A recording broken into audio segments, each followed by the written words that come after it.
여러분 재미있어 없어? 복 받았어. 지금 복 받은 게 아니고 이미 전생에 그만큼 선업이 두텁다라고 하는 것을 이미 우리 인정받았잖아요. 에? 얼마나 행복해. 이 앞에 있는 내용만 우리가 딱 봐도 이 한 구절만 딱 읽고 가도 참 대단하다. 이런 무한 긍정이 필요해. 그래 행복해야 되잖아요. 부정이 공부하는 부분이 행복해야 되는 거예요.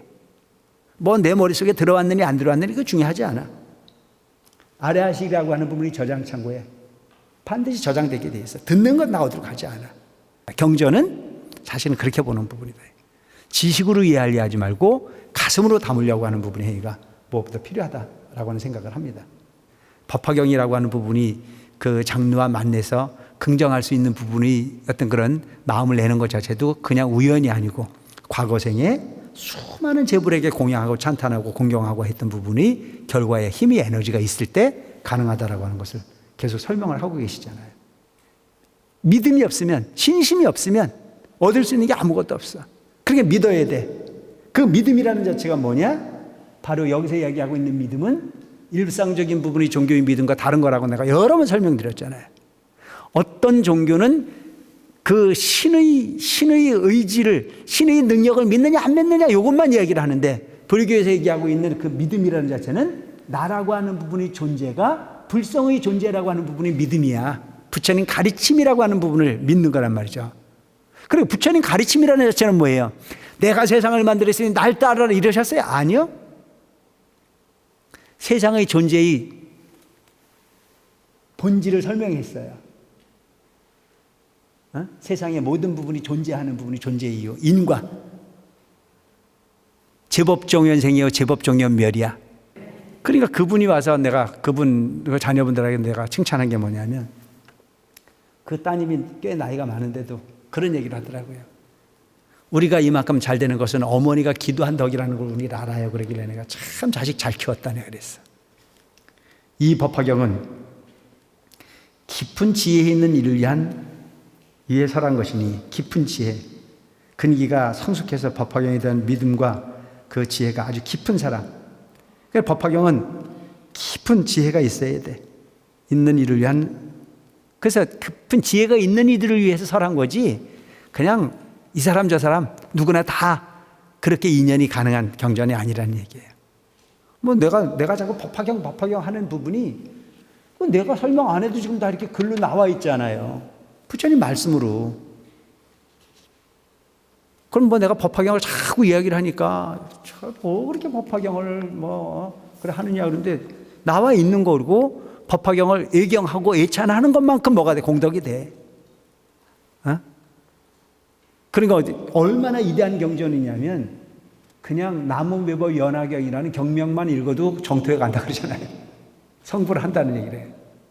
하물며 나무배법 연화경이라고 하는 경명만 읽어도 가치가 있는데, 법화경을 그래도 뭐 어쨌든 그 내용에 대해서 이렇게 낱낱이 조금이라도 부정적 시각이 아닌 긍정적 시각을 더하기 위해서 우리가 이해를 돕는 부분이 시간을 갖는다면 그 공덕이 더 이상 말할 필요가 뭐가 있겠습니까? 쓰기만 해도 공덕이고, 지니고만 있어도 공덕이고, 읽기만 해도 공덕이고, 눈으로 보기만 해도 공덕이고, 뭐 공덕 아닌 게 없어. 법화 오중법사라고 하는 게 바로 그런 부분인데, 우리가 부처님이 말씀을 뭐 100% 다 설명은 못하겠지만 그래도 이해하려고 애쓰는 해설의 입장에서 함께하는 부분의 공덕은 뭐 더 이상 말할 필요가 뭐가 있을까 싶은 생각이 들어요. 그래서 여기서 보면 아무나 법화경 공부를 하는 게 아니다. 지혜 있는, 그것도 그냥 지혜가 아닌 깊은 지혜 있는 일을 위해서 살아온 것이니 천박한 지식을 가진 사람들은 들어도 미혹해서 알지 못해. 이 좋은 경전을 설하는데도 불구하고 재미없다고 안 오잖아요. 여러분 재미있어 없어? 복 받았어. 지금 복 받은 게 아니고 이미 전생에 그만큼 선업이 두텁다라고 하는 것을 이미 우리 인정받았잖아요. 얼마나 행복해. 이 앞에 있는 내용만 우리가 딱 봐도 이 한 구절만 딱 읽고 가도 참 대단하다. 이런 무한 긍정이 필요해. 그래 행복해야 되잖아요. 부정이 공부하는 부분이 행복해야 되는 거예요. 뭐 내 머릿속에 들어왔느니 안 들어왔느니 그거 중요하지 않아. 아래하시라고 하는 부분이 저장 창고에 반드시 저장되게 돼 있어. 듣는 건 나오도록 하지 않아. 내 눈으로 보고 있고 내 귀로 지금 듣고 있고, 그래서 거기서 환희심을 가진 것만큼 그 씨앗은 나의 보물 창고에 갈물이 되어 있다라고 하는 사실을 의심하지 마라.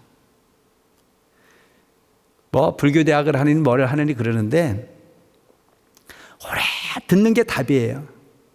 오래 듣는 게. 수십 년 듣다 보면 그게 그 말이구나라는 게 와. 근데 그걸 상식으로만 이해하고 지식으로만 이해하려고 하면 감동이 덜해. 그냥 좋은 마음으로 자꾸 들어두면 그 들어두는 것 자체가 다 씨앗이 돼서 어느 순간은 다 화해지는 부분이 생길 수 있는 부분이다. 경전은 사실은 그렇게 보는 부분이다. 지식으로 이해하려 하지 말고 가슴으로 담으려고 하는 부분이 회의가 무엇보다 필요하다라고 하는 생각을 합니다.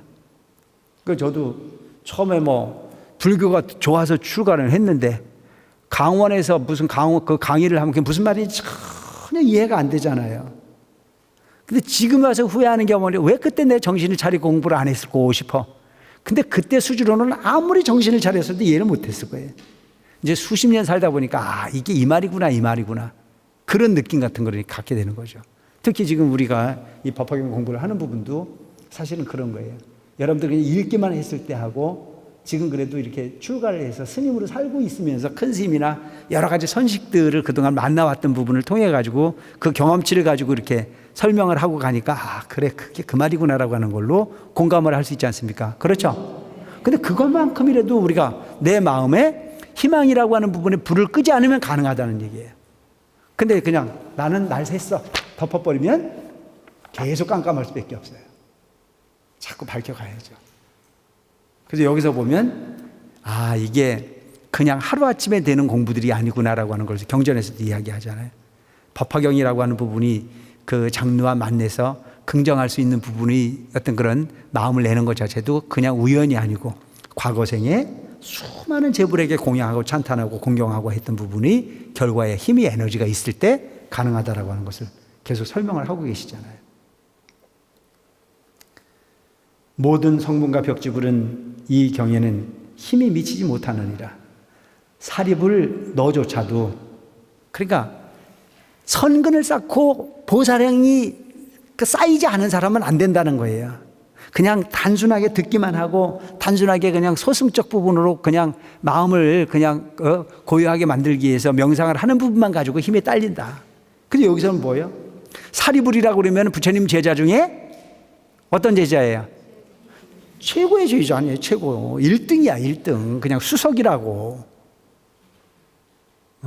완전히 우등생이야. 그런데 여기서 뭐라 그래요? 너조차도 이 경에서는 믿음으로써 들어와 얻었거니 하물며 다른 성문이야. 사리불의 믿음이 아주 중요하기 때문에 그 믿음이라고 하는 부분으로 네가 지금 여기 이 법화경을 공부할 수 있는 인연 일불승에 대한 부분을 소위 수기받을 수 있는 부분이 됐지 그냥 들었다고 되는 부분이 아니다. 그래서 그 얘기는 하물며 성문이랴. 그렇게 들어가지고는 근기가 딸려서 안 된다 그런 얘기죠. 믿음이라고 하는 게 대단히 중요한 거예요. 믿음. 신이 도원 공덕무라. 믿음이라는 자체는 바로 도의 어머니야.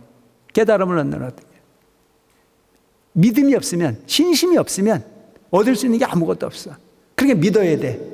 그 믿음이라는 자체가 뭐냐? 바로 여기서 이야기하고 있는 믿음은 일상적인 부분이 종교의 믿음과 다른 거라고 내가 여러 번 설명드렸잖아요. 어떤 종교는 그 신의 의지를, 신의 능력을 믿느냐 안 믿느냐 이것만 이야기를 하는데 불교에서 얘기하고 있는 그 믿음이라는 자체는 나라고 하는 부분의 존재가 불성의 존재라고 하는 부분이 믿음이야. 부처님 가르침이라고 하는 부분을 믿는 거란 말이죠. 그리고 부처님 가르침이라는 자체는 뭐예요? 내가 세상을 만들었으니 날 따르라 이러셨어요? 아니요. 세상의 존재의 본질을 설명했어요. 세상의 모든 부분이 존재하는 부분이 존재의 이유. 인과. 제법종연생이요 제법종연멸이야. 인과 인연을 설명했단 말이죠. 창조 이런 거 없어요. 부처님 가르치면은.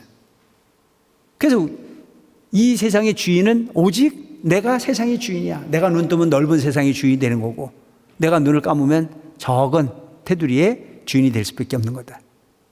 우주의 주인이 되는 것도 나요. 우주의 종이 되는 것도 나요. 행복의 주인공이 되는 것도 나요. 괴로움의 주인공이 되는 것도 오직 내 자신에 달려있다. 그래, 여러분 참 보면 적은 부분에 만족하고 사는 사람이 있어요. 행복해요. 많은 걸 가졌는데도 행복은 존재하지 않는다고 믿는 사람이 많잖아요.